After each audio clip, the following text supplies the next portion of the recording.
Alright,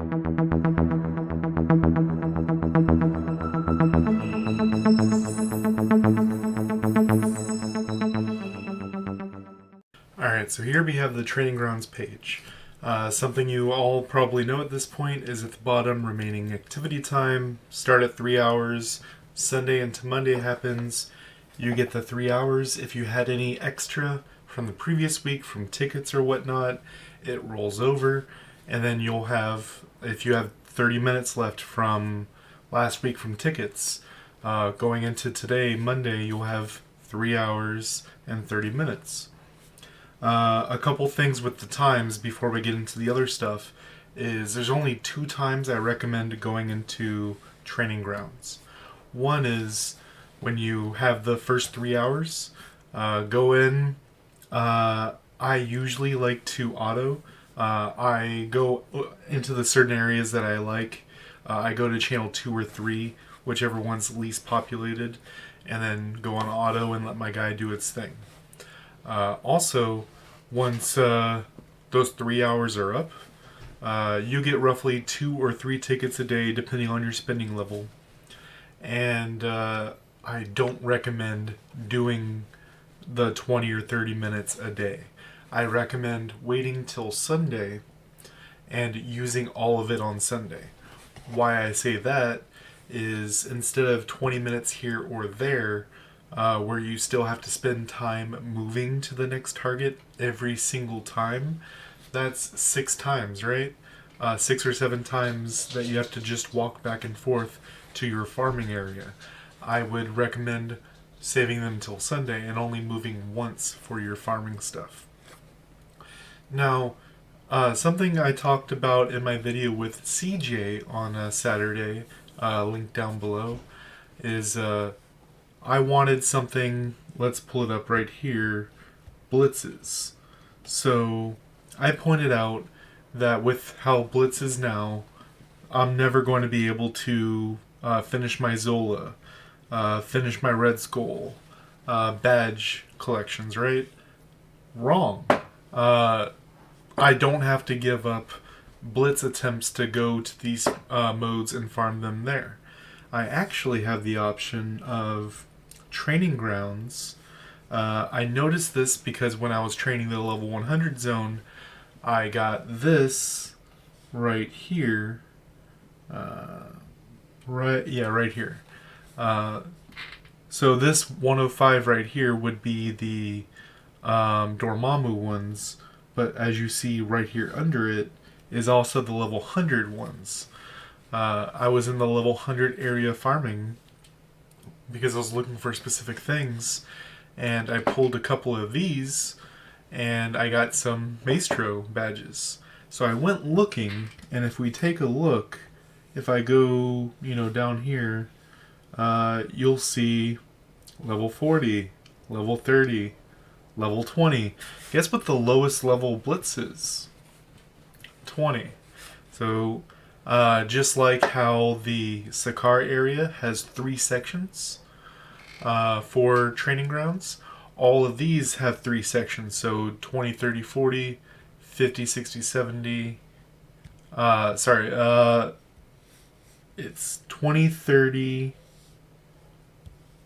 So you can even see the how the makeup is. It looks like 20, 30, 40, and then I think there's an overlap with one of them. So if we take a look, 70, 60, 50, and then down here, there's an overlap on 70 between Megardia and Xanderth. So if you're going to do the 70s, I'd recommend Megardia for higher level mobs. Because if we take a look, you'll be in the level 75 range. Now, this isn't always good for you because you're obviously getting less experience. But you have to make that decision. Once your characters are all level 110, what else are you going to be doing? You're going to be getting your random drops and stuff, but this is also something you can go towards. Something that also happened during the Christmas event, as well as the event that's going on right now, if we go back here, you'll notice on the bottom right, you'll see under rewards the event icon. The purple box is saying event. You'll see no matter which one we go to, it's the same event. So in the Christmas one, we had the snowflakes, which was every kill is a snowflake that drops.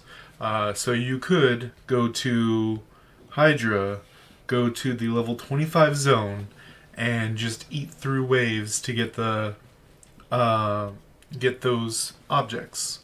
Now, I already did some testing on this event going on right now, and it appears as though it's not one per kill. It's appears to be drop chance from elite minions. I could entirely be wrong, but that's just what I noticed using my initial time earlier. But if we look at what they are, right here, hero upgrade supply, this will be things like your this will be things like your enhancement potential. This will be things like what's it called? Specialization items. That's what this one is. The one next to it is actually what I'm the most curious about. Is this drops the 3 resource squad rank things, and that's red, blue, and purple. Everyone's lowest on the red, so this will help you supplement that. But it also has squad XP books in it. I've opened up a lot of purple squad XP books from these boxes.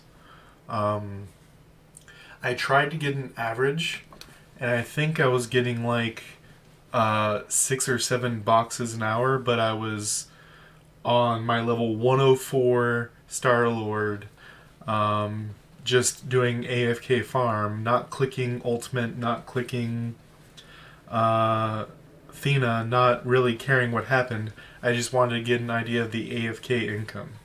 If you're going specifically after elites, if that is how it's gauged after, I do think that's a great way of doing it.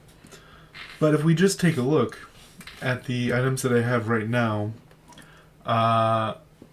you can see this does exist, the 3-star costume box. They are in there.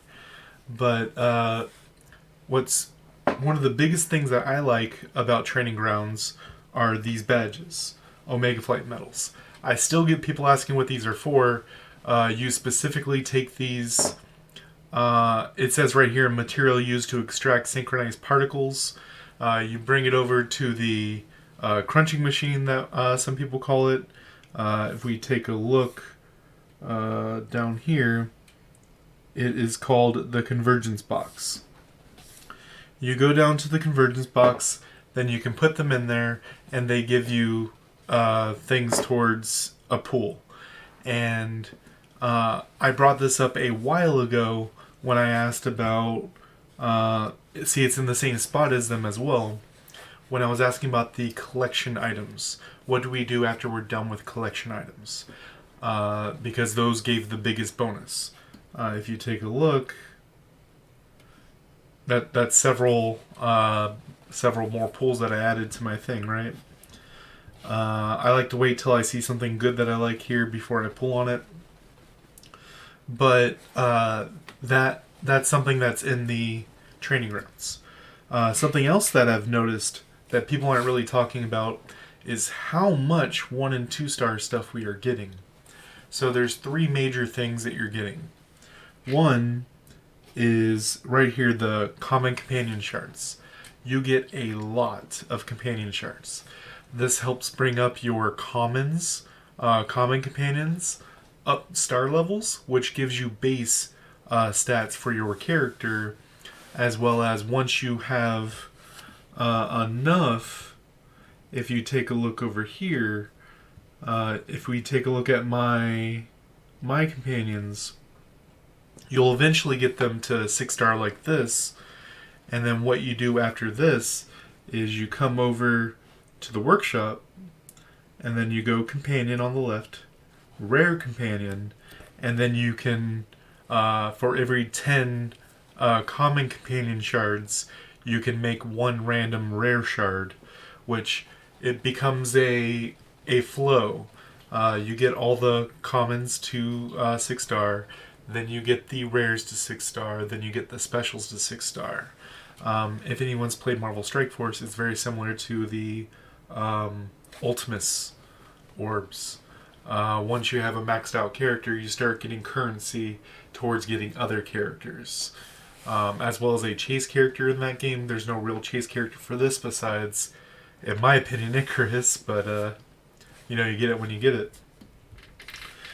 But that's one of the 3 things that we get from there, which the other 2 are probably the most important. Well, 3 technically. 1, you get Squad XP books, which I already kind of talked about. So let me open the hero books. See, this is nice. I recommend only opening these boxes on the character that you want to use it on. You can put it in your storage and then pull it to whatever character you're working on, because you get the logs right here, the potential logs. Then we look at the other one, the secret book. Yeah, see? A little bit of everything. Then, as you see in the second row, you get all the potentials from all the characters. It's kind of annoying because it's all of them, but it's still kind of nice because across the board, they upped the amount of the potential offers you can buy per week from 3 per week for 500 crystals to 5 per week for 500 crystals. And I actually don't think I'm going to buy anymore because you get a decent influx from training grounds. I don't think that's a good offer anymore. You do get a 3-star box and a dimension box pool, but I don't think it's worth the 500 crystals. I was looking at that when I was getting my weekly stuff today, and I didn't quite think it was worth it. Now, the last 2 things, which I think the free-to-play players are going to love, which this potential thing should already be a thing for the free-to-play players because you don't have to save crystals for that every week, and that's the core boxes and the costume boxes. Now, if you take a look, how many costumes does a free-to-play player get a day? And I would say you get the 5 from Most Wanted, and then you get maybe a 1 or 2 star from Spec Ops, and then you're kind of done, right? But if you look, from an hour and a half, I have 31 stars. That's 5 2-stars. That's almost a 3-star. And then I have a 3-star right there. 18 2-stars right there. It just lets the free-to-play players. So people did the math on how long it would take a free-to-play player to get a 6-star in this game, and they are not numbers we want to talk about. With the addition of training grounds, they can actually get nano.